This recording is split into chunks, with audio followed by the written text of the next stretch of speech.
listening to TerraForte on KUPS 90.1 FM, The Sound. I'm Bryce Silver-Bates. And I'm Connor Wilson. On our show, you'll be hearing instruments that you may never have heard of before. Our main focus is the exhibition of rare and unique instruments from around the globe. We'll be hearing sounds from Argentina to Zimbabwe, some instruments that have been around for thousands of years, and some that were invented in the last decade. We'll be looking at a few instruments each week. Many weeks we'll have an overarching theme connecting the instruments, such as culture, design, or sound. This week, we'll be talking about the instruments that first got us excited about this idea, and opened our ears to the awesome world of unfamiliar instruments. I'll be talking about the Cimbalom, a dulcimer instrument from Eastern Europe, and the Gamelan, which is actually not a single instrument, but a large group of instruments that are built and played together. And I'll be talking about the hong, a recently invented instrument from Switzerland, and the charango and pan flute, both popular instruments in traditional music of the Andean regions of South America. The instruments we'll be showcasing week to week will range in rarity and uniqueness. We'll cover a variety of music, and we hope that you find something that sparks your interest.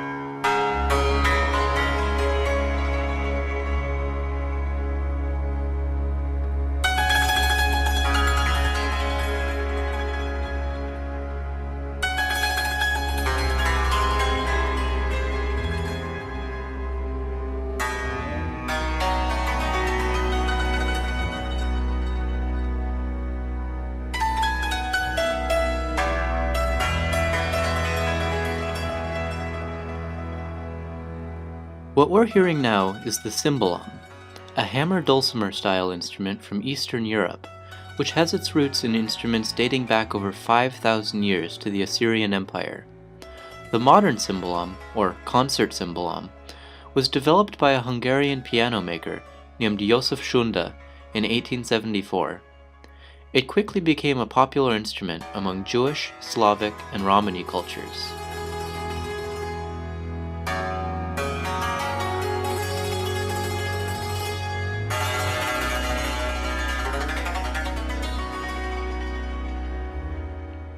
The Cimbalom looks something like a small table or desk.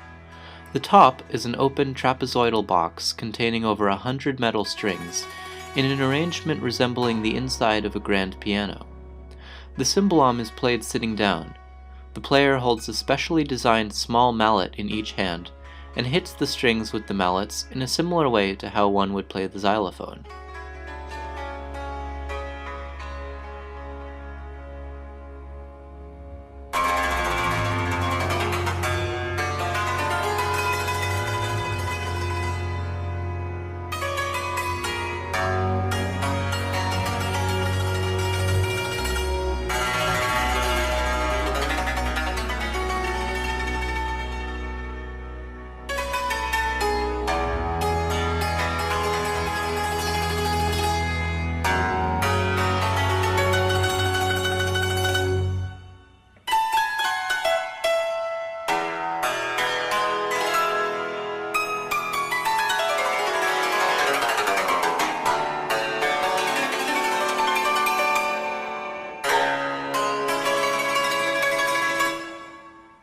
This next track is by a group from Montreal, Canada called Black Ox Orchestra. An offshoot of the hugely influential post-rock band Godspeed You! Black Emperor, they formed in the summer of 2000 to collectively explore their Jewish heritage through music. Their music combines a post-rock sensibility with traditional Jewish instruments such as the baglama, clarinet, and, of course, our friend the Cimbalom. This is a track called Skokne, from their first album, Vertanzt.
For our final example of this wonderfully versatile instrument, here's a performance of Liszt's Second Hungarian Rhapsody on solo Cimbalom. You're listening to TerraForte here on KUPS Tacoma.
Welcome back to TerraForte on KUPS 90.1 FM The Sound. The next instrument on the list is significantly younger than the Cimbalom. In fact, it's younger than I am, having been invented by Felix Rohner and Sabrina Scherer in the year 2000. Developed in Switzerland, this instrument's popularity sparked new development of instruments of a similar style, often referred to as handpans.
The interesting sounds that the hong produces comes from the instrument's shape. The hong is quite unique in appearance, resembling a flying saucer about 3 feet across, with 7 circular flattened areas along the sides called sound fields. The player holds the instrument on their lap and strikes these sound fields with the palm of their hand to produce a note. The sound is created through a process known as Helmholtz resonance, which many people may already be familiar with, as it is also the effect that produces a musical note when you blow over the top of a glass bottle. However, with the hong, that airflow comes from hitting one of the 7 sound fields on the top end of the saucer. It is the vibration of these strikes that push air through the hole on the bottom half of the saucer, creating the hong's rich sound.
the company that invented the Hong has suspended construction of the instrument as they are developing a new model called the Gooball.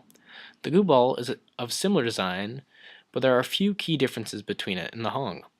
It retains the Hong's saucer-like shape and works in essentially the same way, but the hole is now on the top of the instrument instead of the bottom, and there's a large bulb that has been added to the bottom, making the whole instrument look even more like an upside-down flying saucer.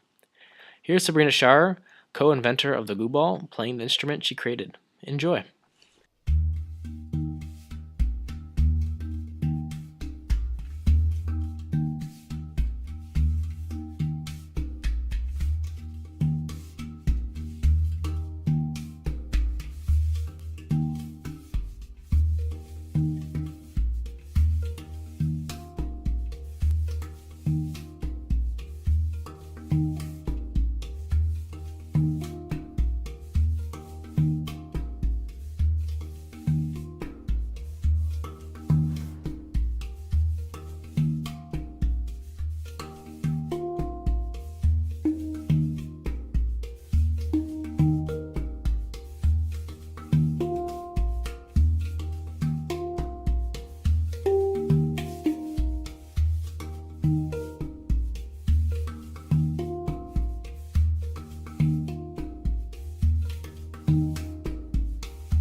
You're listening to TerraForte on KUPS 90.1 FM Tacoma. We'll be right back after this short break. Access to water is in danger. 1 in 6 people don't have enough access to drinking water. That's more than 1 billion people who lack resources to cook, bathe, and drink. By 2025, that number will nearly triple. Despite this, corporations are accelerating efforts to turn water into a profit-driven commodity. As water becomes a private commodity, it ceases to become a right. Take the pledge to protect universal access to water at thinkoutsidethebottle.org.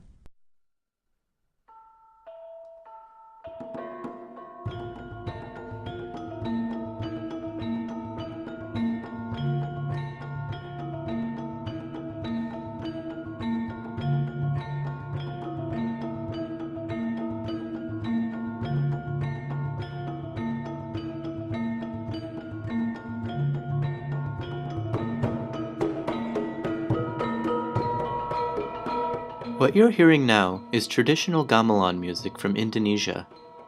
The gamelan is not in fact a single instrument, but a large group of mostly metallic percussive instruments that are built as a set.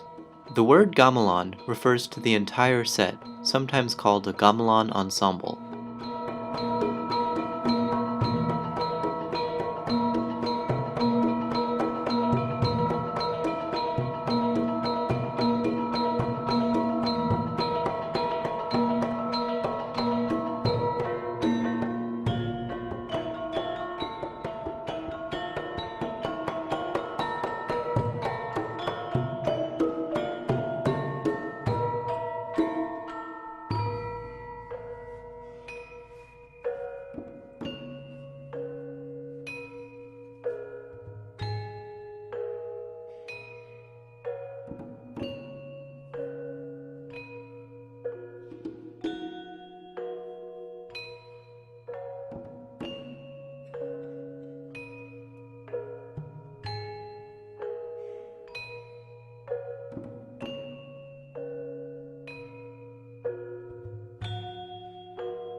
Unlike in Western music, where everyone agrees on what pitch, say, middle C is, in traditional gamelan music there is no standardized tuning. Instead, the instruments of each gamelan set are simply tuned to each other, meaning they only work with the set they were built with, since they are made out of solid metal and cannot easily be retuned. A traditional gamelan ensemble has 8 different types of instruments, which mostly resemble xylophones, gongs, and sets of brass bowls, and are played with hammers or mallets. The main instruments of a gamelan are often accompanied by other instruments, such as hand drums or flute, as heard in this performance.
Though each gamelan ensemble is tuned to different pitches, the musical scales they use are well established.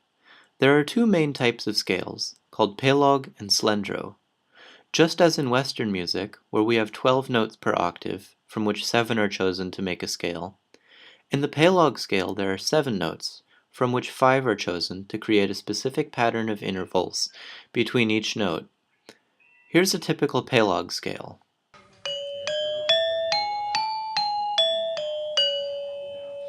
The other type of scale, slendro, also has 5 notes to an octave, but evenly spaced.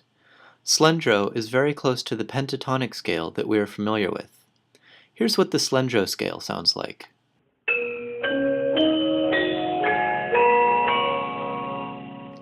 And here's a handpan, the last instrument we heard about, tuned to a slendro scale.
For our final example of gamelan music, here's a short piece in pelog tuning. You're listening to TerraForte on KUPS 90.1 FM, The Sound.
The charango was one of the first instruments I stumbled upon while doing research for this show. I was first intrigued by its design, which to me seems like a combination of a ukulele and a mandolin. Turns out, it's part of the lute family of instruments. Traditionally, the body of the instrument was made from the shell of an armadillo, but in recent years, wood is far more common. The instrument resembles a mandolin in size and in the fact that each note has 2 strings. However, where a mandolin has 4 pairs of strings, the charango has 5 pairs, with the middle pair being tuned an octave apart. With a total of 10 strings, this instrument can cover a range of over 2 octaves.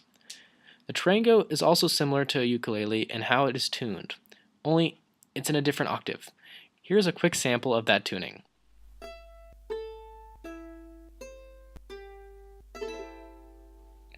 The charango is played by plucking the strings with one's fingers, rather than a pick, and it sounds like so.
It is believed that this instrument originated sometime during the post-Columbian period in South America. However, there is no real consensus as to how old the instrument is exactly. For the most part, the charango is used in traditional Andean music, although there are quite a few groups in South America and around the world that currently use the charango. This includes the Colombian group Monsieur Periné, which you are hearing now. Yo pasaba de mañana por la tienda de sombreros y miraba y buscaba, nada parecía perfecto. Era el día con mis suegros, más me valía ser un caballero. Todo el día me decías qué decir ante tus padres. No sabía que tenía que también cortar mi pelo y a ver. Cada vez de tus caprichos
instrument that is often paired with the charango is the South American style panpipe.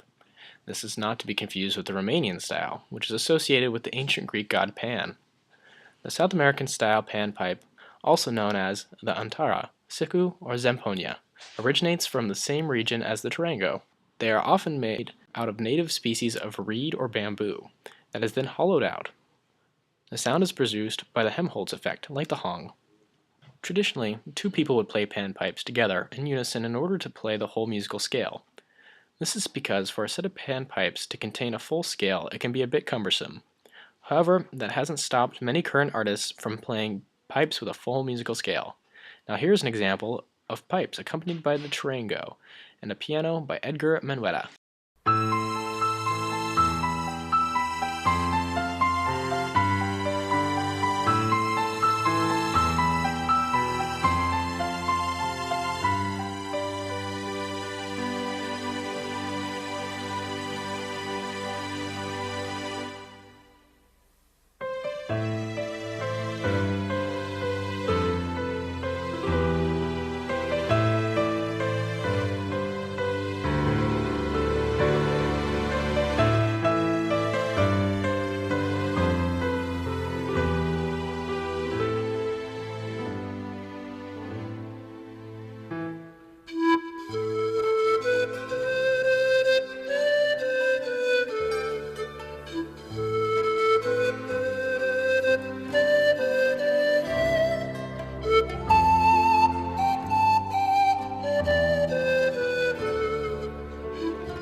Thanks for joining us this week, and tune in next week as we explore instruments from Eastern Asia.